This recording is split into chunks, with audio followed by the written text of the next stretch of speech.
OK, let's speak to Steve Jones then, sales and procurement negotiation expert at Focal Point. Used to negotiate deals with suppliers on behalf of Tesco. Steve, sounds like this is having a ripple effect then. Well, it certainly does, doesn't it? And I think what's interesting is how much, if all the retailers decide they're going to take a stand on it, how much of their business they can actually lose before they start to go backwards. I did a sort of back of an envelope calculation, and according to Unilever's website, they turn over about 2 billion in the UK. And if their margin is, as it is for the rest of Europe, of 42%, I reckon if they get their 10% price increase, they can lose 17% of their volume before they start to go backwards. So if they just lost all of Tesco's business, that alone probably wouldn't make them scared enough to backtrack on it. But strength in numbers. But we've been hearing all day, Steve, that this is something that happens all the time, but normally happens behind closed doors. So why haven't the supermarkets got together before, or have they? Well, the supermarkets, obviously, they can't get together because there are regulatory issues about that.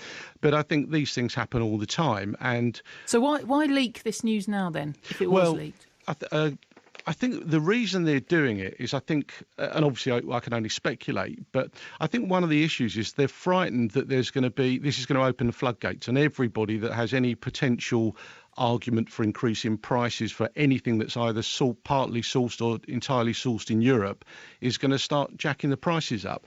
And I think one of the main issues is what the teams in the supermarkets want to do is they want to focus on selling more product and taking market share, not arguing with suppliers about whether prices should go up or not. It's just that there's been some suggestion, because Dave Lewis, who's CEO of Tesco since 2014, used to work with Unilever as well. But I guess, again, this could have happened over the past couple of years instead of just now releasing this news. Well, I think if you look at what happened a couple of years ago, just before Christmas, it looked as though Tesco had fallen out with Coca-Cola. So you couldn't buy Schweppes tonic in their stores before Christmas, and these things happen. I think the main issue is because Unilever are such a high profile, such a big supplier across so many different categories, this is clearly going to have an impact.